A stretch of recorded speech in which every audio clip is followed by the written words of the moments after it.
Moshe Levin, bonjour. Bonjour Valérie. Alors, Charles Netter, un point commun avec vous? Oui, effectivement, il est né à Strasbourg, comme moi. C'est bien parce que c'est un département concordataire, donc toutes les religions ont leur place. Oui. Et c'est intéressant parce qu'il y a des professeurs, d'ailleurs, des rabbins, des pasteurs, des imams, des prêtres, qui vont dans les écoles parler religion aux enfants. Oui, alors justement ces juifs strasbourgeois qui ont un rôle prédominant auprès des juifs d'Orient, notamment après cette affaire de Damas, ils pensaient qu'il fallait sortir de la condition misérable des juifs d'Orient par le biais de l'éducation et de la culture. Alors aujourd'hui, lorsque l'on est parent et qu'on veut inscrire nos enfants à l'école, on hésite. Choisissons une école de la République, une école laïque, ou bien doit-on aller dans l'enseignement religieux? Très bonne question. Il faut savoir que dans l'enseignement religieux, aujourd'hui, il y a une très grande palette en fonction du niveau de religion. Et on a des plus orthodoxes aux moins orthodoxes. Moi, ce que je dis souvent, c'est qu'il faut avoir une école qui permet ce qui était le message de l'Alliance, une bonne intégration dans le pays où les Juifs vivaient. Oui. C'était vraiment le message de l'Alliance. Oui, parce que la laïcité à l'école, quelque part, est-ce qu'on peut dire que c'est une liberté de conscience? Oui, c'est une chance, la laïcité, qui permet à tout le monde d'exister. On a cette chance extraordinaire qu'on place les religions au même niveau.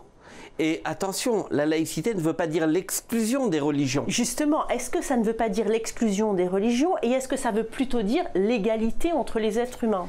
Égalité et avec les spécificités de chacun. Il n'est pas question de faire des clones de chacun.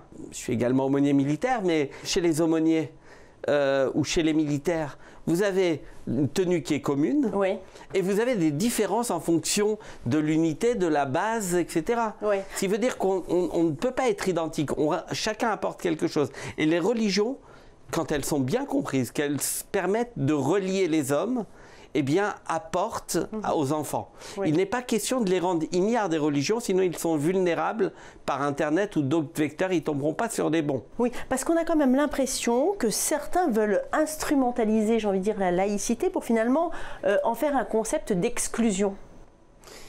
Certains veulent le faire, il faut se battre.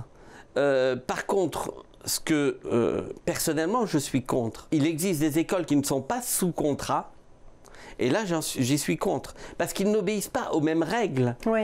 Quand on est sous contrat, oui, il y a les matières qu'on appelle les matières classiques et générales, et il y a la spécificité de l'identité religieuse.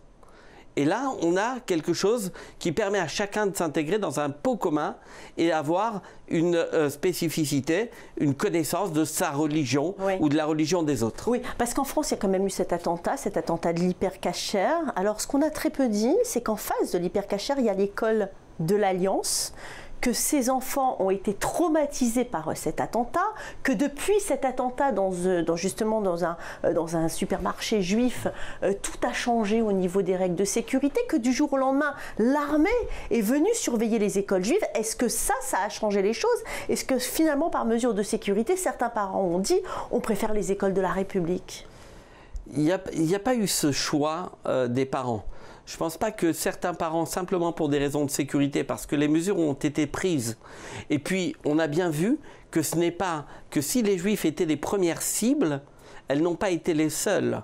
Le Bataclan, il n'y avait pas plus de Juifs ou moins de Juifs, et c'était et là tout le monde a pris conscience que tout le monde est visé, que chaque citoyen français est visé. Oui, mais il y a eu quand même Ozar Hatorah quelques années plus tôt. Il y a eu en 2012, le 19 mars 2012, il y a eu effectivement Ozar Hatorah. C'est pour ça que je dis que les Juifs ont été les premières cibles. Mais aujourd'hui, chaque citoyen français est une cible. Et on a eu aussi bien dans des synagogues que dans des églises, rappelons-nous du prêtre qui a été tué près de Rouen. Et donc chacun peut être une cible potentielle. Et là, les Juifs au contraire ont dit on est dans le même bateau. Au départ, on pensait être les seuls visés sans qu'il y ait une compréhension de la société. Mais à partir du moment où on est dans le même bateau et qu'on lutte ensemble, eh bien à ce moment-là, il n'y a pas eu ce qu'on pourrait croire, les Juifs ont peur d'aller dans l'école juive. Non, les mesures de sécurité ont été prises pour les écoles, des sas de sécurité, des protections, etc., des parents qui protègent un petit peu l'école, qui surveillent. Et donc aujourd'hui, il faut faire attention. Les menaces de terrorisme existent sur chacun. Et il faut être prudent, vigilant, et il faut avoir cette vigilance collective. Oui, une vigilance collective, mais en aucun cas exclure l'école juive. Non, bien sûr que non. Et je pense que c'est quelque chose qui aide au contraire chaque enfant de connaître son identité religieuse, en plus de l'identité générale de la citoyenneté française pleine et entière. Merci beaucoup, Moshe Levin. Merci à vous.